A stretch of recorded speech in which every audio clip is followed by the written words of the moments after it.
So big பாஸோட exclusive ஒரு அப்டேட்டை பற்றி நம்ம பார்க்க போகிறோம். அடுத்ததாக பார்த்தீங்கன்னா மிட் நைட் லைவில் ஏகப்பட்ட விஷயங்கள் நடந்தது. அதில் ஒவ்வொன்றுத்தையாக பற்றி டீட்டெயிலாக டிஸ்கஸ் பண்ணலாம்.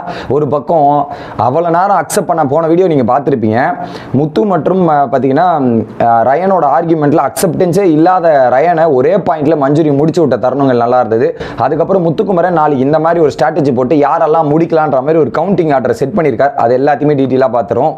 வணக்கம் மக்களே, நேஷனல் உச்சிலிருந்து உங்கள் மணிவண்ணன். சேனலுக்கு புதுசாக இருந்தீங்கன்னா சப்ஸ்கிரைப் பண்ணிடுங்க. பல பேர் வீடியோ பார்க்குறீங்க, ஆனால் லைக்கே போடாமல் வீடியோ பார்க்குறீங்க. ஸோ லைக் போட்டு வீடியோ பார்த்தா ரொம்ப ரொம்ப யூஸ்ஃபுல்லாக இருக்கும். கண்டென்ட்டுக்குள்ளே போயிடும். First exclusive update. So Ryan தான் டிக்கெட் டு ஃபிளேவோட வின்னர்ன்றது எல்லாருக்குமே தெரியும். ஸோ பிக் பாஸ் சீசன் 8ஓட முதல் ஃபைனலிஸ்டாக கால் தடம் பதிட்டு விட்டார் ரயன் அவர்கள் அப்படின்றது தான் எக்ஸ்க்ளூசிவ் அப்டேட். இதில் என்ன திருப்பம் அப்படின்றது பார்த்தீங்கன்னா இந்த விஷயம் தான் எனக்கு தெரியும். இதில் என்ன புதுசாக சொல்கிறேன்னு நீங்கள் யோசிக்கலாம். திருப்பம் என்னென்னா அந்த 2 பாயிண்ட் மஞ்சுரி ஒன்று பண்ணாங்கல்ல, அந்த 2 பாயிண்ட் தான் பெரிய வேலையை பார்த்துருக்கு அப்படின்றத நமக்கு தகவல் கிடச்சிருக்கு. என்னென்னா ரயன் அவர்கள் 21 பாயிண்ட் வாங்கியிருக்கார். ஸோ 15 பாயிண்ட்லேருந்து 2-3 பாயிண்ட் வாங்கியிருக்காருன்னு நினைக்கிறேன். ஸோ 2 டாஸ்க் ஜெயிச்சிருக்கார். அப்போ அடுத்த இன்னைக்கு வரப்போற 2 டாஸ்க் ஜெயிச்சு இப்போ 21 பாயிண்ட்ல வந்திருக்கிறார். இன்னொரு பக்கம் முத்துக்குமரன் அவர்கள் எவ்வளவு பாயிண்ட் வாங்கியிருக்காருன்னா 11 பாயிண்ட்ல இருந்து 8 பாயிண்ட் வாங்கி ஸோ அங்க 19 பாயிண்ட்ல வந்து நின்று இருக்கார். இப்போ மஞ்சுரி மட்டும் அந்த டாஸ்கை மஞ்சுரி மட்டும் அந்த டாஸ்கை கொடுக்காம இருந்திருந்தா என்ன நிலைமைன்னு பார்த்தீங்களா? மஞ்சுரி மட்டும் ரயனுக்கு அந்த டாஸ்க் கொடுக்காம இருந்தா முத்துக்குமரனும் ரயனும் ஒரே ஸ்டேஜில் டை ஆகிருப்பாங்க. ஸோ இந்த பிளண்டர் மிஸ்டேக்கு மஞ்சுரி இன்னைக்கு ஃபீல் பண்ணுவாங்கன்றது நீங்கள் பார்க்க போறீங்க. அடப்பாவி அவசரப்பட்டு தப்பு பண்ணிட்டுமேன்ற மாதிரி மஞ்சுரி அந்த எலிமினேஷன் நொடி போகிற போதும் சரி, இந்த இடத்துலையும் போக போதும் சரி மிகப்பெரிய வருத்தப்படுவாங்கன்றது தெரியும். மஞ்சுரிக்கு எவ்வளோ பெரிய மிஸ்டேக்குன்றது வீக்கெண்ட் எபிசோட கிளியர் கட்டாக தெரிய போகுது. ஏன்னா மஞ்சுரியோட ஃபினாலே சான்சஸ் ஆர் ஓவர் அப்படின்றது தான் எனக்கு தோணுது. ஏன்னா அது ரயன் போனால் மஞ்சுரிக்கான வாய்ப்பு கிடையாது. மஞ்சுரி டிக்கெட் டு ஃபினாலே வாங்கிட்டு போனாதான் மஞ்சுரிக்கான வாய்ப்பு இருக்கும்னு நான் பார்த்தேன். ஸோ எதிர்பாராததை எதிர்பார்க்கணும் அப்படின்றது தான். ஸோ வெயிட் பண்ணி பார்ப்போம் இன்னைக்கு எபிசோட்ல என்னெல்லாம் நடக்குதுன்றது. ஓகே, இது ஒரு பக்கம். அடுத்து மிட் நைட் லைவ் அப்டேட்ஸ் என்ன அப்படின்றது பார்த்தீங்கன்னா, ஒரு பக்கம் ரயான் வந்து சொல்றாருல விஷால் கிட்ட டீட்டெயில். ரயான் வந்து ஒரு 6 பேர் அவனை அட்டாக் பண்றோம்னு டிசைட் பண்ணி பேசுறோம் இல்லையா, அது தப்புன்னு சொல்றான்டா அப்படின்ற மாதிரி முத்து விஷால் கிட்ட எக்ஸ்பிளைன் பண்ண. அதே தான் கில்லர் காயின்ட்ட இந்த டாஸ்க் செங்கலா டாஸ்க்ல 6 பேர் சேர்ந்து 3 பேர் அட்டாக் பண்ணோம். அப்போ மட்டும் அவன் செங்கலை வாரி எடுத்து அடிக்கிட்டு இருந்தானே, அப்போ மட்டும் அது ஃபேரா பட்டுச்சா? இப்போ அந்த இது ஃபேர் இல்லைனா அப்போ அதுவும் ஃபேர் இல்லை தானே? அப்போ அது அன்ஃபேர்னா இதுவும் அன்ஃபேர் தானே? எதிராக லாஜிக்கலாக பேசுறான், இதுவும் தப்பு தானேடான்ற மாதிரி கரெக்டாக வந்து கனெக்ட் பண்ணி பேசுறாரு. அப்போ இது ரைட்டு தானே அப்படின்னும் போது கரெக்டு தான். அப்போ விஜய் விஷால் சொல்றான் ஜாக்லின் நடுவில் டீல் போடல இது போடலன்ற மாதிரி பேசுனாங்க. அப்போ என்னடா கதைன்னும் போது முத்து திரும்ப எக்ஸ்பிளனேஷன் கொடுக்குறேன். இங்கே பாடுறா, ஃபர்ஸ்ட் 2 டீமை சேர்ந்து உங்களை அட்டாக் பண்ணும்போது அது எப்படி இருக்கு? 6 பேர் அட்டாக் பண்ற மாதிரி இருந்தது. அதே இடத்துல வந்து பாத்தீங்கன்னா அந்த டீம்லாம் உடைஞ்சு போச்சு. தீபக் அண்ணாலாம் உடைஞ்சு போனதுக்கு அப்புறம் அவங்க நீங்க 2 சைடு என்ன அட்டாக் போது எங்களை அட்டாக் பண்ணும்போது அப்ப டீல் முடிஞ்சு போச்சுன்றது அந்த இடத்துல தான் ஜாக்லின் சொல்லியிருக்கா. அவ கரெக்டா தான் சொல்லியிருக்கா. ஸோ எப்படி உங்களுக்கு மொத்தமா சேர்ந்து அட்டாக் பண்ணும்போது அவன் ரியாக்ட் பண்ணணும், நாங்க ரியாக்ட் பண்ணால் தானே விளையாடணும். இதுல என்னடா டாஸ்க்னா அப்படிதான் இருக்கும், அது அப்படி தானே புரிஞ்சுக்கிட்டு போகணுன்ற மாதிரி டீட்டெயில் எக்ஸ்பிளனேஷன் ஒரு பக்கம் விஷாலுக்கு கொடுத்துட்றான். விஷாலுக்கு கொடுத்துட்டு இன்னொரு பக்கம் அருணும் வந்து டீட்டெயிலாக வந்து ரயானுக்கு சொல்லி புரிய வைக்கிறாங்க. ரயான் புரிஞ்சுக்கிற மனப்பான்மையும் இல்லை, சைலண்டாக விட்டுட்டு போயிட்டாங்க. இவன் திரும்ப பேசுற, நீ திரும்ப பேசுறேன்ற மாதிரி முடிஞ்சு போச்சு. அடுத்து வெளியே கார்டன் ஏரியாவில் முடிஞ்ச பஞ்சாயத்து உள்ளே போயிட்டு திரும்ப பேசிட்டு இருக்கான். அப்போ வந்து யார் சொல்றாங்க, இவங்க சௌந்தர்யா வந்து இவரை ரயானை பாராட்டுறாங்க. ரயான் அவர்களே செமையா பண்ண ரயான், வேற மாதிரி இன்னைக்கு என்ன பண்ற? முத்துக்குமரன் சொல்ற பாயிண்ட் எனக்கு புரியுது, நீ சொல்ற பாயிண்ட் எனக்கு புரியுது.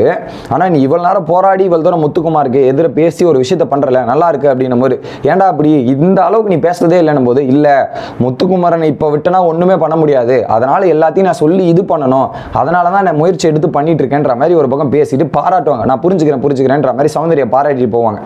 ஸோ அடுத்தது பவித்ரா வீட்டுக்குள்ள வரும்போது ஒரு வீடியோ போன வீடியோவில் சொல்லியிருப்பேன். ஸோ 9 பேர் வந்தது ஸ்ட்ராட்டஜி, முத்துக்குமரன் பண்ணது ஸ்ட்ராட்டஜிக்கு, நான் பண்ணது ஸ்ட்ராட்டஜி கிடையாதுன்ற டிபேட்டில் வந்து பவித்ரா ஒரு சொல்யூஷன் கொடுப்பாங்க ரயானுக்கு. என்ன சொல்யூஷன்னா, இப்போ முத்துக்குமரன் ஒரு 4 பேர்கிட்ட சொல்லிட்டா ஒரு விஷயத்த பண்ணார்னா அது ஸ்ட்ராட்டஜி. அதே நீ 8 பேர்கிட்ட சொல்லிட்டு போனா அதுவும் ஸ்ட்ராட்டஜி தானே, இது ரெண்டுமே ஒன்று தான் அப்படின்னு மாதிரி சொன்னோன்னே, பாத்தியா அவன் மண்டையை கழுவிட்டான். இதுதான் முத்துக்குமாரன் கிட்ட போய் பேசாத, இதெல்லாம் பண்ணாதன்னு சொன்னேன், அவன் மண்டையை எப்படி கழுவி அமைச்சிருக்கான் பாத்தியா அப்படின்ற மாதிரி ஒரு பக்கம் வந்து ரயான் பேசுவாப்புல. ரயன் இதை பேசிகிட்டே இருப்பான் போல.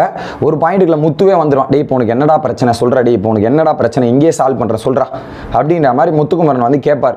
என்னதான்டா பிரச்சனை சொல்லி தொலைடா அப்படின்னும் போது, நான் ஸ்ட்ராட்டஜி போட்டிருக்கேன், நான் ஜென்யூனா இல்லையாடா? ஆமாம், நான் ஸ்ட்ராட்டஜி போட்டேன், ஜென்யூனா இல்லை. நீ ஸ்ட்ராட்டஜி போடல, அதுதானடா? ஆமாம் தானடா? ஆமாம் அதுதான்டா அப்படின்ற மாதிரி சொல்லிட்டு முத்துக்குமரன் இந்த பிரச்சனையை தீர்த்து கட்டணும், இவங்ககிட்ட முடிச்சு தொலைலாம் அப்படின்ற மாதிரி முடிவுக்கு வந்து அதை முடிச்சு விட்ட மாதிரி தான் இருக்குது. எப்படி முடிவுக்கு வந்து முடிச்சு விட்ட மாதிரி தான் இருக்குது. ஏன்னா திரும்ப திரும்ப திரும்ப பேசிக்கிட்டே ரயனை நிறுத்த பாட்டுறான், முடியல. உடனே முத்துக்குமார் முடிச்சுட்டு கம்முன்னு கிளம்பி போயிட்டா போல. அடுத்து மஞ்சுரி வந்தாங்க. மஞ்சுரி வந்து என்ன பண்ணிட்டாங்க, முத்துவோட டாப்பிக்கே எடுக்கல. எனக்கு சிம்பிளாக ஒரு கேள்வி கேட்குறேன்டா. இப்போ நானும் நீ பாயிண்ட்ஸ் டேபிளில் லீடில் இருக்கடா ரயன், நீ லீடில் இருக்க. அப்போ என்ன பண்ணுவேன், இப்போ உனக்கு ஒரு பிரச்சனைனா நீ விஷால் கிட்ட பேசி வச்சிருக்க. இப்போ நான் வந்து உன்னை அட்டாக் பண்ணும்போது விஷால் உங்ககிட்ட வந்துருவான் தானே? அப்போ அது பேர் என்ன? ஸ்ட்ராட்டஜி தானே? விஷால் அப்போ அக்யூரேட்டாக சொல்கிறா அப்படின்னும் போது நீங்கள் இவ்வளோ கிறிஸ்பாக கேட்டால் நான் ஸ்ட்ராட்டஜி தான் சொல்லணும். அவ்வளோதான்டா, ஸ்ட்ராட்டஜி முடிஞ்சு போச்சுடா, வேறு எதுவுமே இல்லைன்ற மாதிரி ஒரே பாயிண்டில் ஒரு மணி நேரம் டிபேட் நடந்ததை மஞ்சுரி ஒரே கேள்வியில் முடிச்சு விட்டாங்க. இப்போ அதே வந்து நான் யார்கிட்டயாவது ஒருத்தர் போய் அட்டாக் பண்ணுறன்ற பேரில் இன்னொருத்தர் எடுக்கும், அதுவும் ஸ்ட்ராட்டஜி தானே, என்னோட கேம் தான்டா அது. நான் பண்ணுறது ஸ்ட்ராட்டஜினா நீ பண்ணுற ஸ்ட்ராட்டஜி, நீ பண்ணுற ஸ்ட்ராட்டஜினா அவன் பண்ணுறது ஸ்ட்ராட்டஜின்ற மாதிரி ஈக்குவேட் பண்ணி முடிச்சு விட்ருவாங்க அந்த இடத்துல. அது எல்லாமே பவித்ரா முதற்கொண்டு எல்லாருமே அக்ரி பண்ணிப்பாங்க. பவித்ரா கரெக்ட் தான் நான் கேட்கறதுன்னு போது பவித்ராவும் அக்ரி பண்ணுவாங்க, ஆமாம் கரெக்டாக தானே இருக்குன்ற மாதிரி சொல்லிட்டு ஒரு பக்கம் அந்த ஆர்குமெண்ட்டுக்கு புல் ஸ்டாப் வச்சுட்டு போயிடுவாங்க. ஓகே, அடுத்து வெளியே போயிட்டு ஜாக்லினும் தெளிவாக வந்து யார்கிட்ட, விஷால்கிட்ட எக்ஸ்பிளைன் பண்ணிடுவாங்க. அவன் என்ன பண்ணுறான் நீங்களே பார்த்து புரிஞ்சுக்கோங்கடா, அவன் எல்லாரையும் ட்ரிகர் பண்ணுறான், எல்லாரையும் ப்ரொவோக் பண்ணுறான், உனக்கு கரெக்டாக புரிஞ்சிருக்கோ அது எப்படி இருக்குன்னு தெரிஞ்சுக்கொன்ற மாதிரி விஜய் விஷால்கிட்ட எக்ஸ்பிளைன் பண்ணும்போது விஜய் விஷாலுக்குமே புரியுது ரயன் என்ன பண்ணுறான் ஏது பண்ணுறான்னு கிளியர் கட்டாக புரியுது. இந்த ஒரு விஷயம் நடந்து முடியுது. ஓகே, அடுத்து இங்கே முடிச்சுட்டு என்ன பண்ணுறாங்க, உள்ள பெட்ரூமில் தூங்கும்போது முத்துக்குமரன் என்ன பண்ணுறான், டே அவன்கிட்ட பேசி சமாளிக்க முடியல, இதுக்கு ஒரு எண்டு கார்டு போடலான்றது தான், எண்டு கார்டு முடிச்சிட்டேன், இதுக்கப்புறமா தான் அவன் சும்மா இருப்பான்ல அப்படின்னு மாதிரி சொல்லி முடிச்சிட்டா. அவனுக்கு என்னதான் பிரச்சனை எனக்கு புரியலன்ற மாதிரி முத்து பேசிட்டு ஸ்ட்ராட்டஜி போடுறாங்க. என்னன்னா இன்னைக்கு யாரெல்லாம் எவிக் பண்ணுவோம், எந்த ஆர்டர்ல எவிக் பண்ணுவோம்னா, எப்பா பவித்ராவை முதல்ல முடிச்சு விட்டுனாடாப்பா, அந்த பொண்ணும் சேர்ந்துக்கிட்டு பேசுது பாருங்க முடியலடா அப்படின்ற மாதிரி பவித்ராவை முதல்ல டார்கெட் பண்ணி தூக்கிடுவோம். அடுத்து தீபக் அண்ணாவையும் சொல்லிட்டு தூக்கிறோம், தீபக் அண்ணா கிட்ட நான் முதல்ல அட்டாக் பண்றேனே அப்படின்றது தீபக் அண்ணா கிட்ட சொல்லிட்டு தீபக் அண்ணாவையும் தூக்கிறோம். 2 பேரை காலி பண்ணிட்டு மிச்சம் இருக்கிற 6 பேர் இருக்குமா, அந்த 6 பேர்ல அடிச்சுக்கிட்டு நம்ம சண்டை போட்டுக்கலாம்டா. அதில் குறிப்பாக வந்து ஃபர்ஸ்ட் வந்து விஷால் கிட்ட டீல் பேசிடுறாங்க. விஷால் என்ன பண்ணுறனா, விஷால் நீ வந்து வந்துரு, உனக்கு ஒரு பாயிண்ட் கொடுத்துரும். எப்படி விஷாலுக்கு ஒரு பாயிண்ட்டு, நம்ம டீமில் இருக்கிற 4 பேருக்கு ஜாக்லின், முத்து, மஞ்சரி மற்றும் அருணுக்கு 5 பாயிண்ட், முத்துக்கு 4 பாயிண்ட், ஜாக்லினுக்கு 3 பாயிண்ட், மஞ்சரிக்கு 2 பாயிண்ட், இப்படி நம்ம பாயிண்ட் பிரிச்சுக்கலாம் அப்படின்ற மாதிரி இங்கே ஸ்பிளிட் அப்லேருந்து எல்லா டிஸ்கஷன் நடக்குது. அப்போ வந்து விஷால் கேட்பான், எனக்கு மட்டும் ஏன்டா ஒரு பாயிண்ட் கொடுக்குறீங்க அப்படின்னும் போது, வேற வழி இல்லைடா, வேற பிரிக்கிறதுக்கே வழி இல்லை, இப்படி தான் பண்ணணுன்ற மாதிரி அருணும் அந்த இடத்துல சொல்லுவாப்புல. அப்போது நான் சைலண்ட்டாக இருக்கணுமா, அப்போ நீங்கள் வந்து என் டீம்மேட் அட்டாக் பண்ணோம், அப்போ நான் சைலண்ட்டாக இருக்கணுமான்ற மாதிரி விஷால் கேட்கும்போது, நீ அப்படிலாம் இருக்க தேவையில்ல, இன்னைக்கு எப்படி டிஃபெண்ட் பண்ணியோ அதுக்கேற்ற மாதிரி டிஃபெண்ட் பண்ணு, இறங்கி ஆடு. நாங்கள் வந்து ரயனை தான் அட்டாக் பண்ணுற மாதிரி இருக்கும், ரயனை அட்டாக் பண்ணி முடிச்சிடறோம், அதுக்கப்புறம் நீ எங்கள் கூட வந்து ஜாயின் பண்ணிடு, முடிஞ்சு போச்சு, வேற வழி கிடையாது, அதுக்கேற்ற மாதிரி கேம் விளையாட்டு போயிடலாம். ஆனால் உங்கள் ஃபோட்டோவை மட்டும் கேர்ஃபுல்லாக வச்சுக்கோ, ஒரே ஒரு ஃபோட்டோவை மட்டும் கேர்ஃபுல்லாக வச்சுக்கோ, மற்றதெல்லாம் பண்ண முடியாது அப்படின்ற மாதிரி தெளிவான எக்ஸ்பிளனேஷன் ஒரு பக்கம் கொடுத்துட்டு திட்டமிடல் நடந்திருக்கு. ஸோ இன்னைக்கு எபிசோடில் என்னென்ன நிகழ்வுகள் நடக்குது, இவங்க போட்ட பிளான் எல்லாம் சரியாக போகுதா இல்லையா அப்படின்றது எல்லாத்தையும் வெயிட் பண்ணி தான் பார்க்கணும் மக்களே. ஸோ விடை பெறுகிறேன், நாளை சந்திப்போம், பாய் கைஸ்.